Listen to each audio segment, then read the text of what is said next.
All right, welcome back to the Pure Drive podcast. I'm your host, Brian Dunlevy. As always, we got producer Brian here. What's up, guys? Left.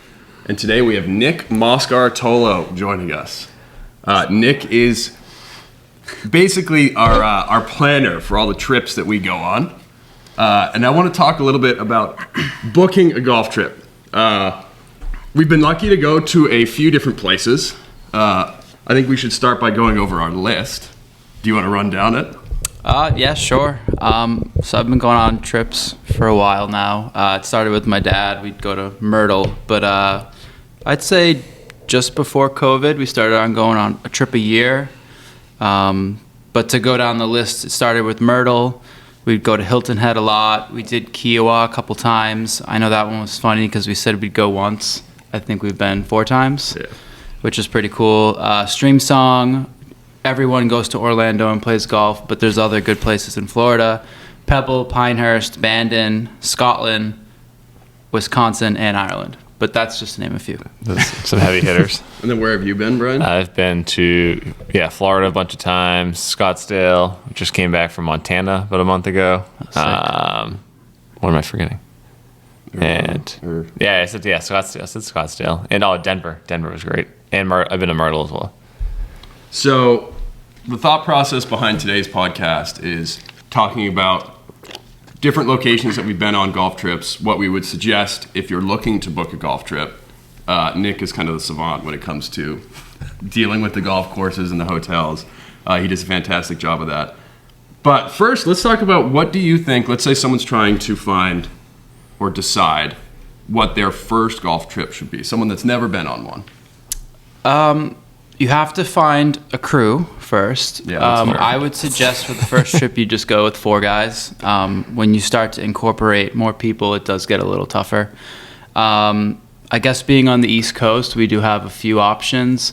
Weather is the most important. You guys, if you go in the winter, you really can't go to South Carolina, North Carolina yet. So I would say obviously Florida is probably your best bet, or Arizona. The easiest place to go is, I think, Orlando. Everyone can probably agree to that. It's a 2.5-hour flight, and you have everything you could want other than with golf included. And you can pick. I mean, you can play. I'd say really anywhere in Florida. Anywhere in Florida. Yeah, if you want, you can go to the Ritz and kind of go to a more high-end, a little more exclusive resort, or you could play just a more typical public course, much cheaper. Yeah, if you're trying to book a trip for, less than... probably do it for less than $1,000 and play like 3 rounds of golf. Agreed. You could play a $60 round, or you could play a $360 round. You get anything you want there, and then you can go to Disney Springs for dinner.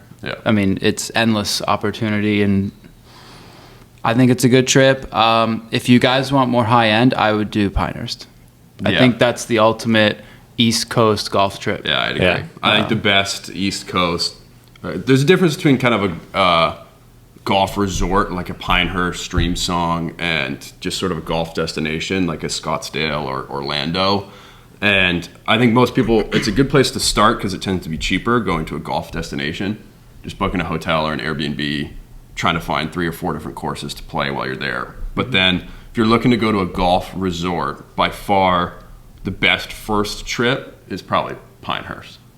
Has the most courses. They have now 11 courses. The 11th is just being finished, which is... And that's just on property. Not to mention like mid-pines and tobacco and all that. Yep. That's true. Where if you're going to Pinehurst, there's obviously Pinehurst number 2, which is sort of the one that everyone wants to play, which is a fantastic course. But even if you go there, you don't have to spend the extra, $420? I think they upcharge you $200 for Pinehurst number 2, but you don't have to play there. You could go with a spouse and play Pinehurst 1, 3. They're like shorter courses. You don't really get upcharged. You have multiple locations. You could stay at the condos. You could stay at the Carolina Inn. They have the buffet and food included. If it's a guy's trip, it's perfect because you don't have to leave on property. We spend 12 hours on property there. But you could do both ways, for sure. I mean, if you are looking to play the best courses at Pinehurst, the ones that we would suggest is probably 2, 4, 7, or sorry, 2, 4, 7, and 10. 8, yeah, 8 and 10. 8 and 10, yeah. Those are typically the ones that I would say if you're booking a trip, you're looking to play the best ones on property. That's probably your best bet. Yeah, you'll leave 2 asking why you shot such a high score, but it's the history, walking the course. The caddies make it better. You start to see why the pros struggle into Definitely. some of these, especially one of the holes is a par 4 for them, that par 5 on the front, and you're like, how do they even get there in 2, let alone keep it on the green? Definitely. I think that's the best part of some of these trips is you get to just walk the same course that these pros do, and Yeah. I wouldn't say try to shoot what they shoot, but you know, Yeah, you want try to live it a little bit. Yeah, 100%. Pinehurst has some of the best caddies too. I mean, we could get into talking about some of the caddies that just did. Could spend some time there. What would you say is the best time of year to go there? Shoulder season's probably your best bet for price. Yeah. I'd have to imagine they're booking solid in the summer. Yeah. We've done trips in November and had frost delays. We've done trips in April. and March and have gotten poured on with feta. That was fun. Showed Yeah. up and just got poured on. Yeah, that was fun. I would say April is perfect for New England because it's a good start to the year. Yeah. Granted, we always say, why do we go to a great resort before we have reps? Yeah. So just get your But teeth yeah, kicked in. to right. start Let's the just go season. play Pinehurst number 2 before we played outside. But I would say April. I'm sure September, October is perfect. So you just don't want it to be too hot. Yeah. Yeah.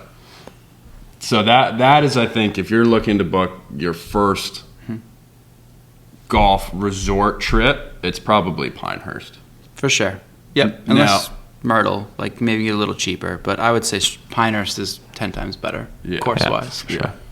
Where if you're just looking to go to like a golf destination, I mean, Myrtle has like the highest concentration of courses in this very small area. sure. So if you're looking to book you could probably do Myrtle for under $600 for a weekend. I think back in the day, that's why we went a couple times. It's not the easiest to fly into, but you can play good golf courses and play a lot of golf in probably under $1,000. Golf, lodging, and airlines. Yeah. So when I went, the only airline that flew direct from Boston to Myrtle was Spirit. But now that Spirit's gone, I think one of the other airlines picked some flights up. Yeah. I've actually never flown direct into Myrtle. We've Gotcha. done Charleston or Charlotte Gotcha. and tried to play a course There, and off then the drive plane, over. which goes into That makes sense. my booking strategies. Yeah. But we've made a couple 2.5-hour drives just to go play somewhere Gotcha. or That make it makes sense. easier. Yeah.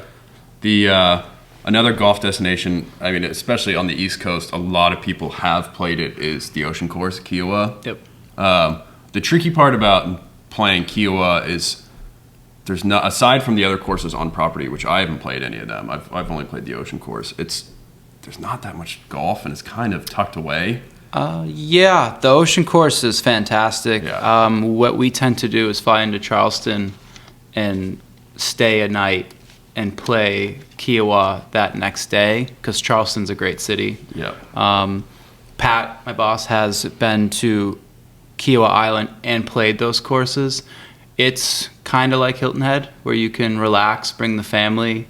If you're a beach lover, you could play golf in the morning and spend all day on the beach. A lot of bikes. It's pretty low key. Good courses though. I don't think you're going to Kiawah Island and saying let's play 6 courses on the island. Yeah. I don't think it gives that slight rowdiness you're looking for with a bunch of 20 to 30 year olds like Pinehurst can. You can spend all day, golf all you want, go to the turn huts, eat. Kiawah is definitely like a low-key island, but it's got great golf. Yeah, I mean, the Ocean Course is amazing. Fantastic. It's definitely a place that you'd want to play, especially as an East Coast golfer. You want to play it once at least. Yeah. Just to see it. That was my number one because of the video game. Me and my friends would always play the Ocean Course on the video game, so that was our first place we had to play. So we mixed it in with the Myrtle trip. Yeah. Yeah, when we've gone, we'll go Charleston, then play Kiawah, and then drive to Hilton Head and play down in Hilton Head. Yeah, we've done that a few times. Yeah. My personal favorite golf destination, not golf resort, is probably Hilton Head. Yeah. Just from, I mean, the area in Hilton Head is so beautiful. Like, you have the beach, you have some great restaurants, the courses are fantastic. I mean, the Sea Pines courses are great. But But also, if you're not looking to play, again, you could play Harbor Town if you want, and then go find some cheaper courses on Hilton Head. Or if you want to play all the Sea Pines, Atlantic Dunes, Heron Point, and Harbor Town, you can go knock those off, and they're all great golf courses and great condition.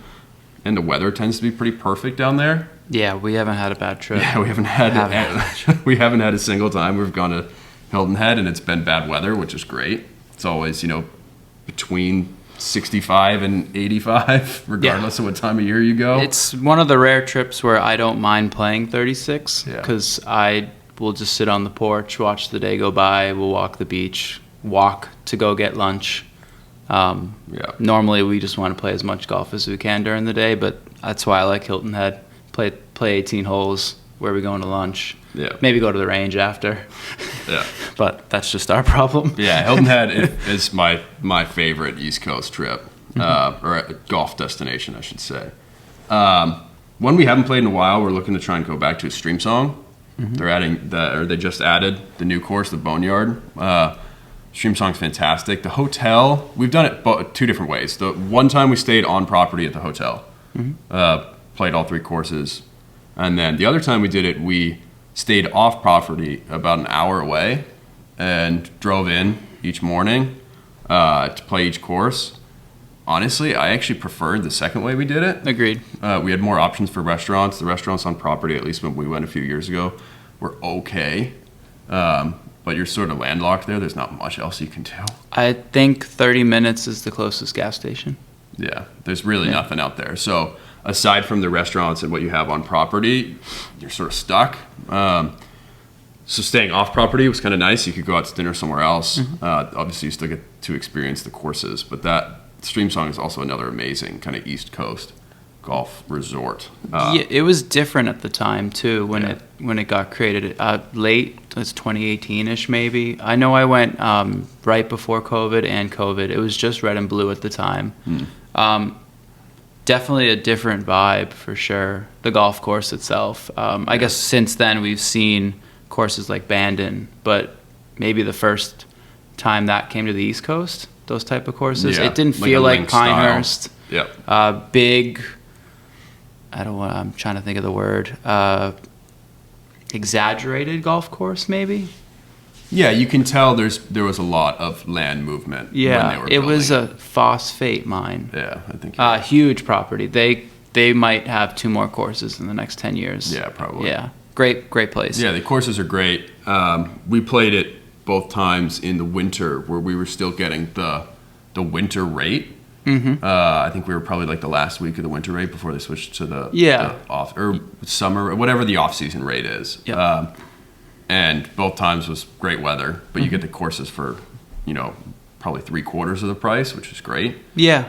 The courses themselves are kind of a nice winter course. They're all pretty wide. You're not really going to lose very many golf balls. I think I went with 3 and came home with 2. Which is great. So if you're in the middle of winter, you're feeling kind of rusty, you want to go play some golf, it's a good course to get out to. But yeah, I liked Streamsong a lot. Obviously Pebble was amazing. Nick had an experience at Pebble. What was it, last year? Pebble's probably like if you want the #1 bucket list weekend or trip, it's probably going to Pebble. Yeah. Just looking at the list, everyone knows Pebble Beach. It lives up to the hype. I think the trip itself, though, you can't sleep on the other courses that you can play. But you definitely feel a little more special when you go to Pebble. The restaurants are probably the best we've had on a single trip. Yeah, we ate like kings. They definitely know how to create a golf experience. Even before we teed off on Pebble, we were at a outside bar right on 18 fairway. Yeah. They just know what they're doing there, bench. Especially with the new range and bar up top. It just overlooks the whole cove. But that trip, I think you can get a little creative with it. Like we played Paso Tiempo off the plane. It's the perfect in the middle drive from San Francisco airport. Last year, he played Pebble 3 days in a row. So my friend was like, hey, let's go to Pebble. You can do trips very fast. Maybe not with a foursome, but me and another friend just went to Pebble. We booked it 10 days prior. We had a template of tee times. We didn't play any of those tee times. We just called every morning prior and asked to get on Pebble, and happened to get on it every day. And then would just go play 36 at Spanish Bay or Spyglass Hill, which are fantastic. I think as secondary courses, they might be better than the Pinehurst lineup. Yeah, definitely. Definitely. Spanish Bay is getting a restoration with Gilhan, so that should be. They're trying to make that better than Spy/rival Pebble, because on the property itself, it's pretty great. Yeah, they're trying to use. I think they say they're trying to incorporate more of the ocean. Yeah, for sure. Great. I liked Spanish a lot. I remember when we went first, we put Spanish above Spy. Yeah, I still think, at least when we played it, I preferred Spanish over Spy. So, I mean, Spy's amazing. It's amazing. But I thought Spanish was a little. Pebble's not as hard as you think to get to. You can fly 5 hours to San Francisco. It's an hour and a half max drive to Monterey. Yeah. You're probably going to get stuck flying a red eye on the way home, but that's not the worst. I think we did Thursday to Sunday. Did we arrive home Monday morning? Yeah, that's probably right. But the golf courses are great. They have the par 3 course. The range is great. Mm-hmm. The courses are great. You have like Poppy Hills close too, which isn't part of Pebble. You could play Pasatiempo off the plane. Mm-hmm. We did Half Moon Bay. Yeah, Half Moon Bay, which is great. Cool. I'd like to see that place again. I don't know if we got a fair shake there. It was probably wasn't in its best condition when we played. Mm-hmm. So I would like to see that place again. It's such a beautiful property. Yeah, for sure. And there's another course too we didn't even get to see. Yeah, we played. I know they have the old. What was it? The old and the. We played the old and the ocean. We played the ocean side one, which is the more. Actually, the old is probably the more famous one. The ocean side incorporates more views, which is kind of what you want when you're going out there. Yeah, for sure. But I've heard the old course is just a very good golf course. Mm-hmm. It goes through some housing and stuff like that. So I didn't know what it was until the Barstool Classic too. So that kind of opened me up to that course, where this Half Moon Bay place looks pretty cool. Yeah. So. All right. So talked about a couple different places. Mm-hmm. We've gone on a couple different trips. Some that we've booked very far in advance. Mm-hmm. 17 months, maybe 2 years in advance. Mm-hmm. And some that we've gone, like you said, your Pebble trip, you booked 10 days in advance. Even Bandon, yeah. So let's talk about first, how do you go about book? Because even I don't know. You just book it and tell me. Yeah, what's the process here? What's the process of selecting where we're trying to go? Obviously, like weather and kind of time of year will determine that. But selecting where we're going to go, and then first, how do you go about booking something 17 months in advance? So I'll use Sand Valley next year's trip as an example. We just booked our return to Wisconsin trip for October 2027. I'm glad I did. We got the last 3 nights all year for next year. Nice. Which is crazy because I've also been on the other side where I've booked trips 6 weeks in advance of going, and we just tried to maneuver our way through it. It worked out perfect, but we definitely have luck on our side. Yeah, but I think a lot of people get so they end up not, they see, like for us, we're booking Sand Valley 17 months in advance, and we get the last 3 nights, so then people just say, I'm not going to be able to go to these places, and then they end up not doing it. Versus, we went and we played Bandon, we booked it 6 weeks in advance, maybe even less. We were able to play all the courses we wanted to play. I think the biggest thing is we stayed off property. Yeah. I think now it's a lottery system. I think more resorts are going to start doing a lottery system. Yeah. I thought we wouldn't go to Bandon because of that lottery system, but we stayed off property. I just called maybe once or twice, just tried to get the best tee times available. You kind of have to take what you can get. It worked out great. We played every course we really wanted to. Yeah, we just didn't play Sheep Ranch. Yep, which we were okay with. The best part about it, I will say, just because they say it's not available doesn't mean that you can't get on when you're on property. A lot of these courses, day of, if you walk into the pro shop and you have, let's say you have a tee time at one of their other courses, maybe you're planning on playing 36, for example, and you ask them if they have a tee time at the course you actually want to play, chances are they're probably going to have one. Yeah. They seemed more open than what the customer service representative said. But it ended up being our best round. We switched tee times to Bandon Trails. That wasn't on our docket. Yeah, we were supposed to play Bandon Dunes a second time. I think we played in under 4 hours walking. Yeah. We got golden hour for the last hour, obviously. The course was beautiful. And that was just because we asked morning of. Literally, we walked in the pro shop. I asked the guy behind. I said, "Hey, we're supposed to play Bandon Dunes again at 4:15. Any chance you have something at Trails?" And he said, "Yeah, absolutely. You can go off at 4:30." Right. So we played our morning round and then go to Trails at 4:30 and go straight off. It was great. And then we didn't think we'd finish. I think we had like 3.5 hours of sunlight, and we finished basically at sunset, which was fantastic. But all right, so you're booking something. Sorry, I kind of took us off track. Yeah, no, you're good. But you're booking something super far in advance. Yep. So first you decide what resort you want to go to. Obviously, that'll determine what time of year. Yeah, for sure. I think you have to find a block of time / like who you're going with. If it's just 4 guys, you'd like to think that 16 months to a year is enough time for someone to say, I'd like to go on a trip. Yeah. I would also say like booking something and just putting it on the calendar is you're not going to harm yourself. Like you're good. You can change things. Yeah. But you definitely got to get it on there. You can't book flights until like 6 months out. So really you're just trying to get the golf booked. That's what we did for Sand Valley. The fun thing about the Sand Valley trip, I will say, I had this idea in my head of what I wanted to play off the plane and when, and it actually was the complete opposite of what we ended up with. We talked about playing Erin Hills off the plane. It was wide, big property, felt like something we could get off the plane and play. We're playing that last. They have an NCAA event, so I had to maneuver it when we were playing there. We're forced to play Whistling Straits off the plane. I know, again, it's not... That's what we did last time. We stayed Irish we stayed the night first, and played Irish. Yeah. We'll probably be okay. We've played it before. Yeah. We also got it with no wind, but it'd be interesting to see how that plays with wind. Yeah. But yeah, what you book at first the golf's always doesn't need to be what you end up with. I don't, right? If you book something 16 months in advance, as long as you have, let's say you're trying to set 5 tee times. If you have 5 tee times and maybe call once a month leading up, you can probably move everything you need. For sure. Just looking at the list we have, I feel like 50% of the time we don't play the perfect trip that was booked going into it. Yeah, we change tee times, we add tee times. Yeah. We swap tee times. Like Hilton Head, we just added Harbortown and moved our Atlantic Dunes to the afternoon. Yeah.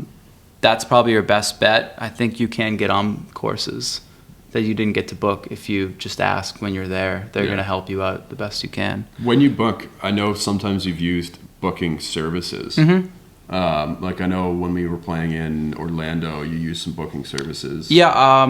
What services? So I use Tee Times USA. They seem to get access to courses before the tee sheet opens. You don't really even pay that much more. At most, maybe 5%, 10%. But Tee Times USA is also in business with Hidden Links, which is what we've used for Scotland and Ireland. You just pay like a lump sum. You tell them where you want to play. They take you wherever you want. It's definitely the more luxurious way of going, but they took care of everything. I always see those commercials in Nick Yeah. Faldo. For sure. Yeah, he comes in on a helicopter. Yeah. They do offer helicopter services. We were thinking about doing it. We saw the price tag. Oh my god, it's crazy. When I was I played Ballybunion I was in Ireland a couple weeks ago. And they have 2 courses there. They have the old course and the Cashin course. And on the Cashin course, that's where they didn't even have a helipad, but that's just where the helicopter was landing, was next to the first fairway. And it was probably every 12 minutes a helicopter was coming in. It was crazy. Yeah. And literally it would just be, a few people stepping off the helicopter, nothing else except for their golf bags. They would go play their round, and then they would hop back on the helicopter and go wherever they're going, which is just crazy. The roads in Ireland are a little treacherous, so I can understand why some people, would rather just fly to where they're going. But also, it can get pretty windy out there. I don't know if I'd want to be in a helicopter. Definitely not in Ireland, yeah. Next to some of those cliffs, too. For sure. So those tee time services are They makes help. your job a little easier because you don't have to go to each website or call each pro shop. You can just do it all in one spot. Sometimes what I do is I'll book the tee time and then wait for the rates to open up online, and if they're cheaper, I'll cancel it just to try to get a little bit of a better rate for us. For the most part, I don't do that, but they have access to some courses that aren't open to the public too. Oh, really? I think I've played the Four Seasons in Orlando with Tee Times USA. They're a private club, but they had open tee times after 1 o'clock on weekdays, and never played there. They used to do the it's like the Celebrity Pro-Am, or like Marty Fish used to always win it. Yeah. That course is great. Before, it had the 17th hole was like a elevated green, and it just had water. I just remember that course is great in Orlando. I think it went fully private and they moved it to Lake Nona. Does that sound right? Maybe. So, but yeah, it definitely makes it easier. Hidden Links has been the easiest thing. They just take your money and they take care of everything. No, but it should be their slogan. Take your money, we'll take care of everything. It's fantastic though. The drivers do go out of their way to. Yeah. You guys want to go to dinner? Let me know. I'll come pick you up. They're making recommendations. It's not just a little minivan. It's a nice traveling van, comfy seats. Yeah, they take care of everything. Hidden Links. I think that's definitely the best way to go about it. You might pay a little extra, but I think overseas trips, I don't know much about where to stay. So they really just take care of everything. We stayed at the best resorts too. The Dunvegan and St. Andrews. Yep. Right in North Barrack on the course. Yeah, that was pretty Marine cool. Hotel. Yeah, for sure. Where they'll see what you have set up for tee times, and then they will put you in a hotel that is basically kind of a central area, so you don't have to drive very far to each of those courses, which is great. Yeah. And having a driver is great, especially overseas. Yeah. So locally, let's say you use Tee Times USA, let's say we're playing Orlando, how do you go about looking for hotels, or where exactly you're trying to stay? We've never really done Airbnbs for golf trips. No, I don't think we have. Orlando's Have you? pretty What you've easy. done? I've always do Airbnbs, but we usually go with like 10, 11 guys. Yeah, okay. And not everyone our group plays either. We bring guys that don't golf, so Yeah. we always Every get a big golf guys. resort can accommodate a hotel room. So if there's 4 golfers, 2 hotel rooms. We started to do a house in Hilton Head. Yeah. It just seems we can all hang on the couch, watch TV. I usually fall asleep. 2 hotel rooms, you kind of just break off at a certain time at night, and then you kind of just feel off to the side. But I think that was the best part about Pinehurst is we got the conjoining condo, just upstairs, downstairs. So we played. I probably shouldn't mention that. We played golf at night on one of the courses. I wish we had the glow we were balls. staying on like Pinehurst 3 or something. Yeah, just Sprinklers, go out at the sprinklers 9:30. got us. start chipping on the green. That's Pitch hilarious. black That was really fun. Yeah. But then Pebble, it's all high-end hotels on either Pebble or Spanish Bay, so it's definitely a different vibe. But when booking, you just have to pick a place, call, just get the group there, try to book where you want to play, and then move it around as you get closer. Everyone always says call when you get closer to when you arrive. Things open up, people cancel. You're not the only one moving things. Yeah. So if someone, I guess when I called Sand Valley the day before, that 3 days wasn't available. Someone canceled. I got lucky. I got the last 3 nights. I actually booked tee times and then had a call the next day because Whistling and Erin Hills didn't work out. So I had to move what courses we played when we arrived. A lot of these places make you stay on property to play as well. Yeah. So, for example, Whistling Straits, we have the first twilight time.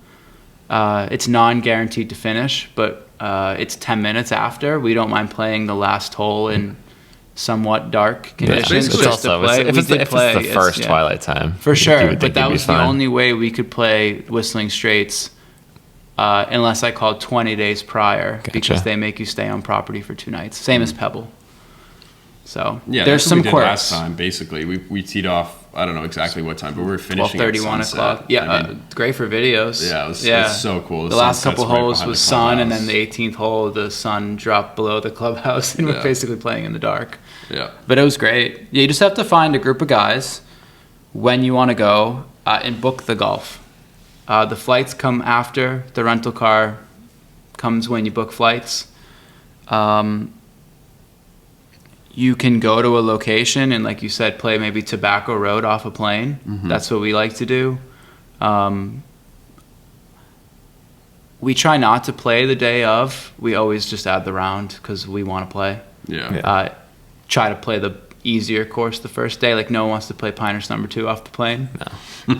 So No. there's ins and outs to everything. You just have to be creative, I guess, and be okay with not getting your perfect ideal lineup. As long as everything's in there, it always ends up working out. For sure. Yeah. What are like the most common issues you run into when you're booking? It's just like constantly calling, trying to rebook stuff. So I don't have any shame in calling every day. I actually got That's good. But the planner needs to be persistent. Yeah. I got called out this last trip booking. I called twice in a day, and they go, "We actually have record you called earlier this morning." I was like, I got caught. It's your best bet. If you're, if you call, you might get that cancellation. But I think calling right before you leave is your best bet. Gotcha. It's great going into a trip like Ireland. Everything's perfect. I don't need to change anything. Yeah, because it's all booked by, Hidden Links does all the booking. They set your tee times. And honestly, they're really where our tee times are and with the driver and everything, there's really no way you could actually set up 36 anyways. I think our tee times are like mid-morning. Yeah. So we've talked about it. That's a lot of golf when you're traveling. It is a lot of I think golf. adding golf would be hard, but we've played, the most golf I've ever played was I went to Myrtle Beach. I played 10 rounds in 7 days. That was that was 16. I was booking trips at 16. So but Myrtle's great because you can play like Caledonia, True Blue. They're right across the street from each other. You can go to the Barefoot Resort. There's 4 courses. It's so concentrated Myrtle, there. you can play as much golf as you want. Yeah. Even one day we had a day where we weren't going to play, and 2 of us, me and you, played, and the other 2 stayed at the hotel. You can just call, "Hey, do you have an opening?" Yeah. Myrtle's probably the best for that. Pinehurst, I think you need to go in with a trip planned. You can't just walk up and say, "Hey, I'd like to play golf." Yeah.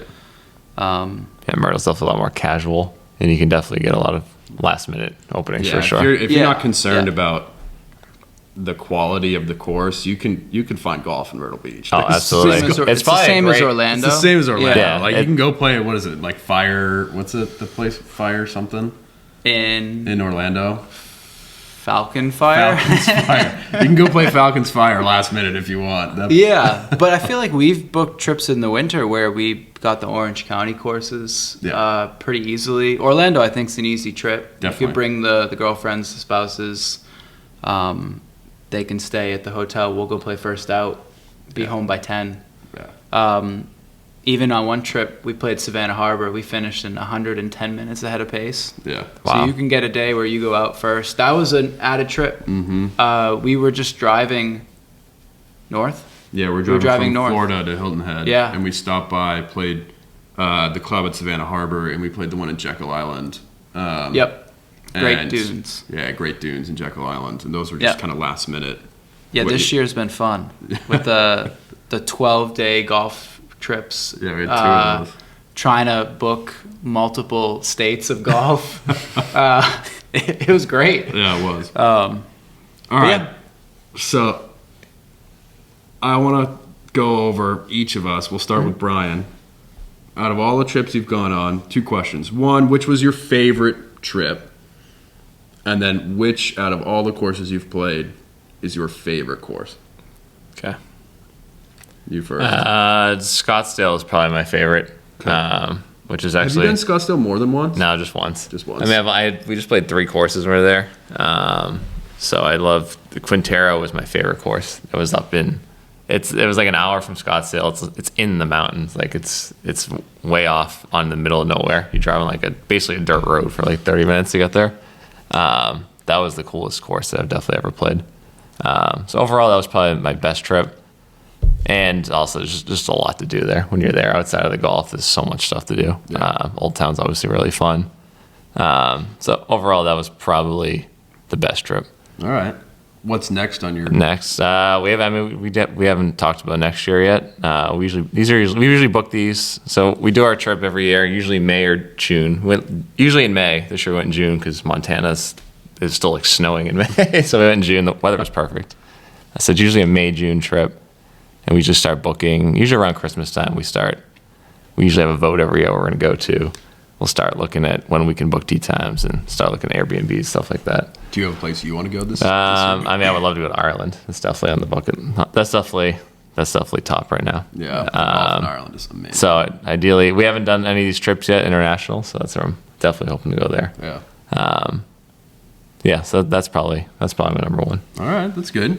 How about you? Favorite trip and favorite course? Doesn't have to be on that same trip. You could have a favorite course that's separate than your favorite trip.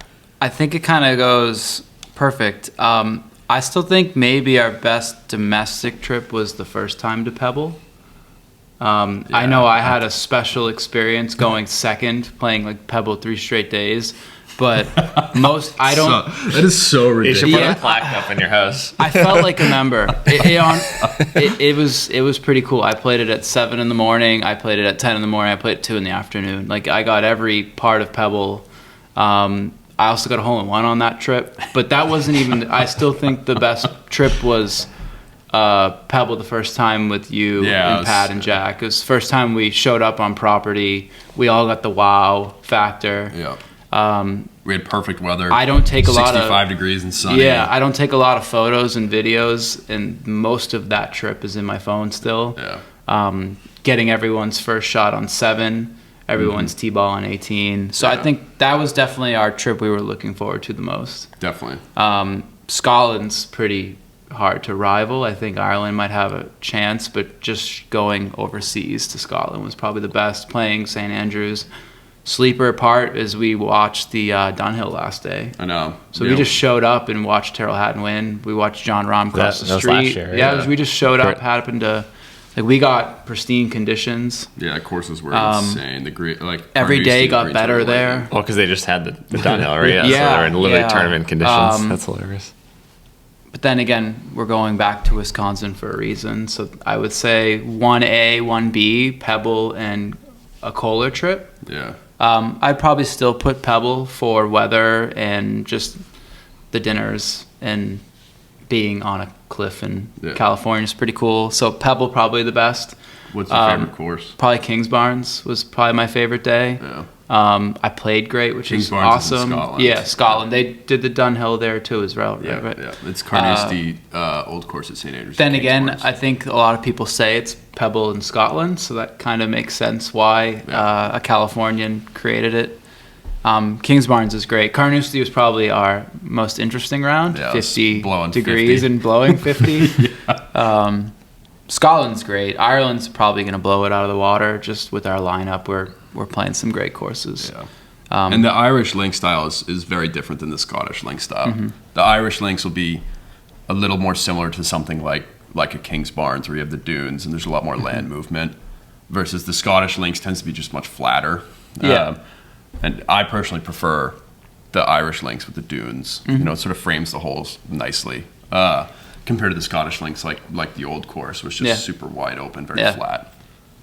All right, so for myself, I would say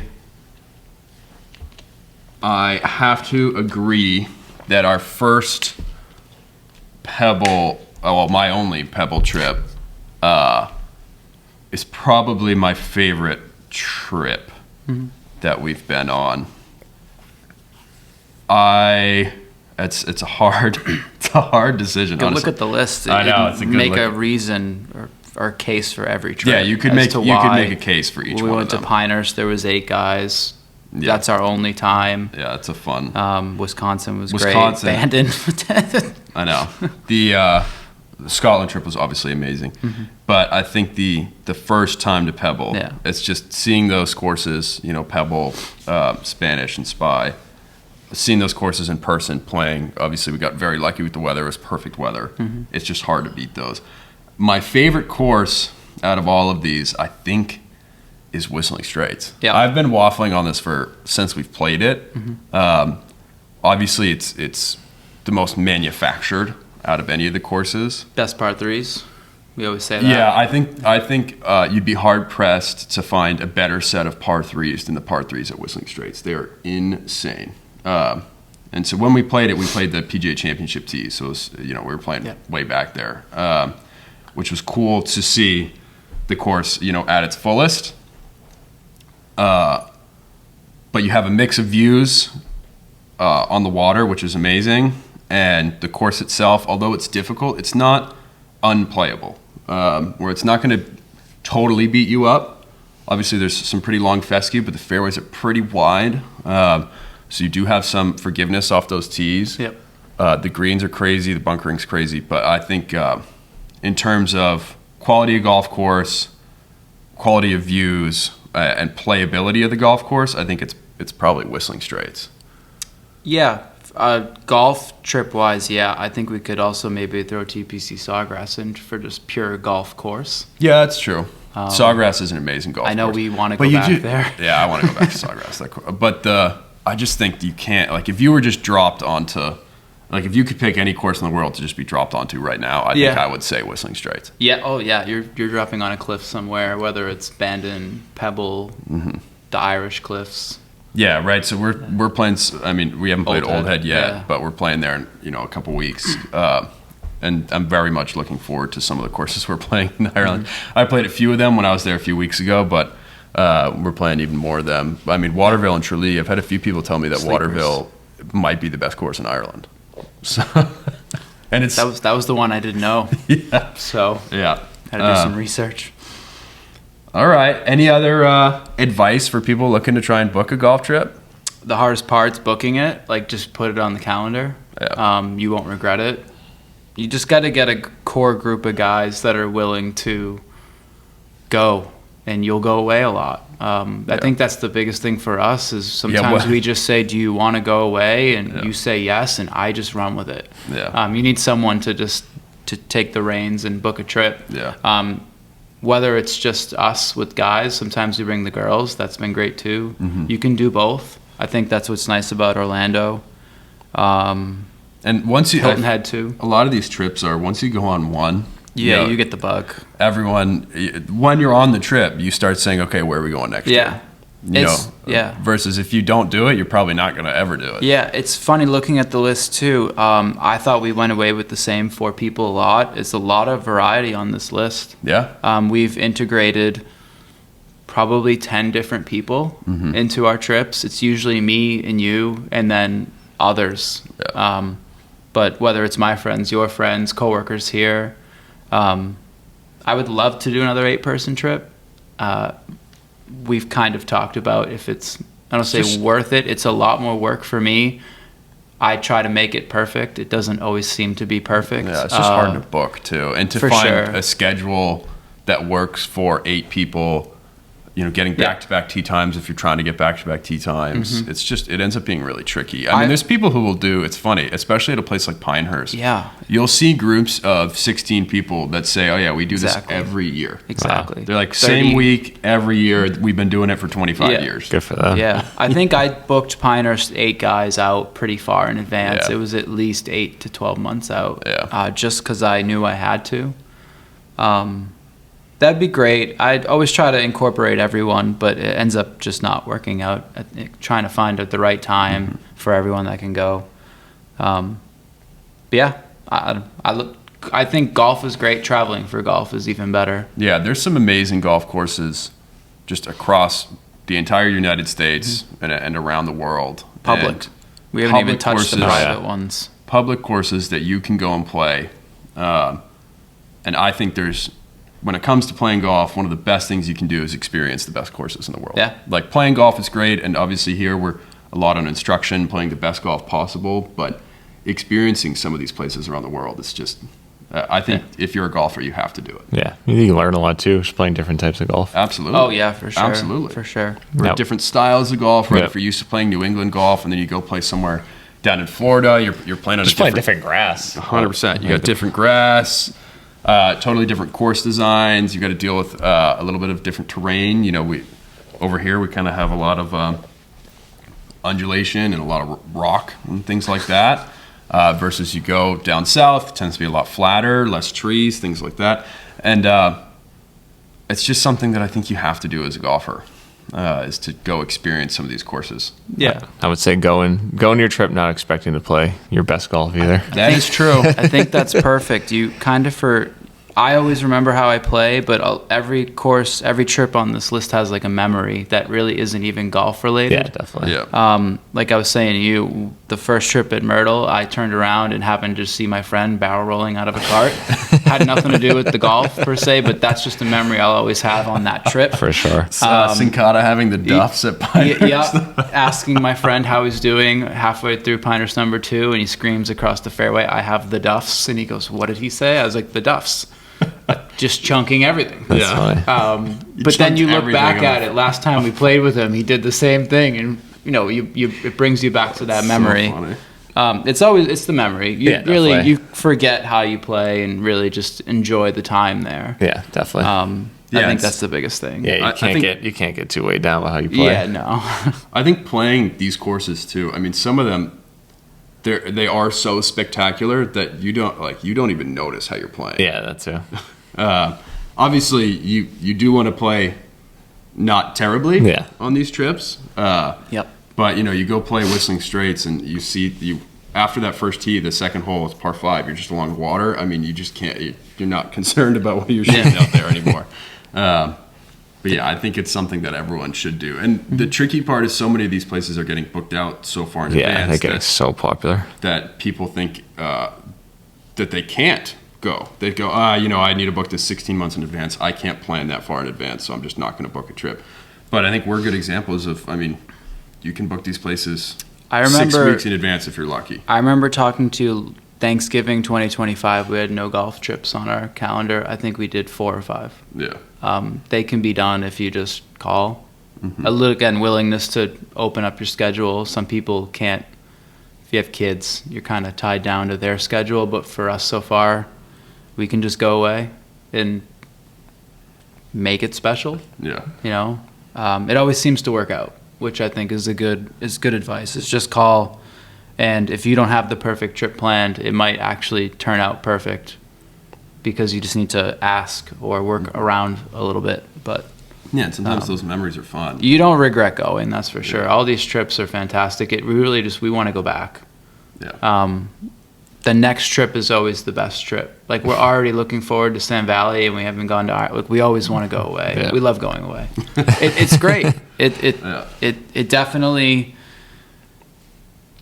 it opens your eyes to, like, again, playing. A lot of guys just play a lot of public golf. You want to go treat yourself, go to Pinehurst or one of these resorts. You're really going to enjoy yourself. The food's good. The service is great. Get caddies, I would say. They definitely make it fun. One time when I was in Jamaica, I had a caddy, but he didn't really do, I had a cart, so he didn't carry it back. He occasionally would tell me where to hit the ball. That was about it. We could talk about caddies for an hour, just every one of these courses, who our caddy was, what they did for us. But they always make it more fun. Kiawah has the best caddies in the world by far. The caddy program at Kiawah is unbelievable. Pebble was good too. We had a mini tour guy. Pebble obviously has some great caddies. They all did. Kohler was great. Yeah, Kohler was great. Scotland, we had my caddy for Seamus Power, which was so cool. And then we saw them at the bar right after. We were having drinks with our caddies after playing St. Andrews. Yeah. Playing with a caddy, if you're going on these, and you don't have to get, it's funny, first few trips we did caddies double bagging, meaning they carry, 2 players' bags. Past few trips we each get our own caddy, which is a different experience, but I like that a lot. Yeah. It's having the double bag, it makes you feel like your group stays together. When you have your own caddy, it's funny. You each kind of go into your own little world. For sure. You're focusing I think that's the perfect way to say it. Yeah. So if you are extremely concerned about what you're going to shoot, you probably want an individual caddy. But, you can go into your own little world and grind out a score. But if you're looking to experience the course with your friends, double bag is just fine. But yeah, playing with the caddy is a lot of fun. At times, you're still the one playing the golf don't blame the caddy if things go wrong. No, that's the worst thing you can do. That's the worst thing you can do. I've seen it happen before where someone, they maybe hit a poor shot and think it's the caddy's fault. It's not. Not us. Not us. Yeah, the caddies are there to help you. So obviously try and make sure you understand that. They love the golf course a lot, so they'll make it more special for you. Definitely. You start to learn things about the course that you didn't even know. The Scotland caddies in particular, they grew up there and probably been caddying for like a very long time, so they definitely make it more special. Yeah, a lot of the courses in Scotland, the caddies are just members of the course. And in Ireland too. When I played Ballybunion, the caddy I had, this young kid Billy. He was probably 19 years old, still in college. He'd been a member at Ballybunion since he was, a baby essentially. And the 3 other caddies in the group all were members there as well. And so they caddied in the morning, and then I saw them. They were teeing off, probably about an hour after we finished. Just them 3 went. That happened at Pebble. I had a caddy as a player playing in my group, and it was his day off. He played Spy with us, and then we just invited him out to play Pebble. Obviously, he's a caddy. They let him go with us in the afternoon, so that was just a great day. Yeah. But you've got the opposite. You've got a 19-year-old kid who grew up on that course, and then you got the guy at Dunbar who is as old as the course. 100%. And he'd been caddying there for 45 years. And he was getting eye surgery because he was basically going blind, and no one can watch Brian's drives anyway because they go so far. So this guy just listened. Yeah, good ball. Walks best caddy I've 330. ever had. Oh, he was fantastic. Anytime I'd step up to a putt, I don't know, he was blind. Literally, he was blind. But he would go, let's say, for example, I remember the first hole, he was like aimed this far on the left side. And I aimed there and it like lipped out. Yeah. And then all day, he just kept saying, this much on the right. And I ended up making 8 birdies. It was the best green reader I've ever seen in my life. I remember going to the bathroom and I come back and Jack goes, he made another one. I was like, that's just going to be the theme for the day. Yeah, it was a lot of fun. Yeah. But yeah, I mean, utilizing caddies is great on these trips as well, especially at a lot of these courses. I think it just, again, all back towards the memories. Like, we remember our caddies, we remember our shots. You're just building more memories, but you can't do that if you're just playing Unicorn every weekend. So one last question just came to my head. I always check my golf bags at the airport. Do you guys always do that, or do you ever use Shipsticks? Always check them. Yeah, I've heard some horror stories on Shipsticks. And they charge so much now. It's crazy. Yeah. It might have worked at the Bandon trip because of the logistics of jumping on 2 planes and the time, and it almost kind of backfired on us. Yeah, but we were lucky you got to play right off the plane, you're saying? So my Dave clubs forgot his clubs. got stuck. Yeah. So we had a layover. You did. I think you told me this before. My clubs never made it onto the second plane after the layover.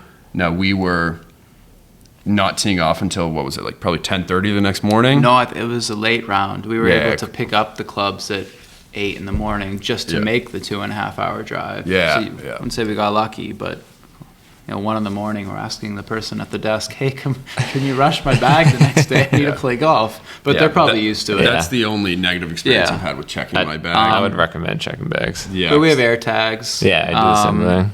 There's been one time where on the return flight that my bags never arrived, but the air tags basically tell you they didn't come with you, so I feel like you have to wait at the airport to get your bag. Mm-hmm. They're usually pretty good. They overnight them. Yeah. We haven't had that luck yet. So that's good. Yeah, we don't want that. No, that would not be ideal. No. All right, so thank you very much for coming on. Yeah, for sure. I think that was a good conversation. Mm-hmm. Absolutely. We've been very lucky to go on some amazing trips. If you're thinking about booking a golf trip, I would book a golf trip. It's some of the best experience you'll have on the golf course, and it's definitely worth it.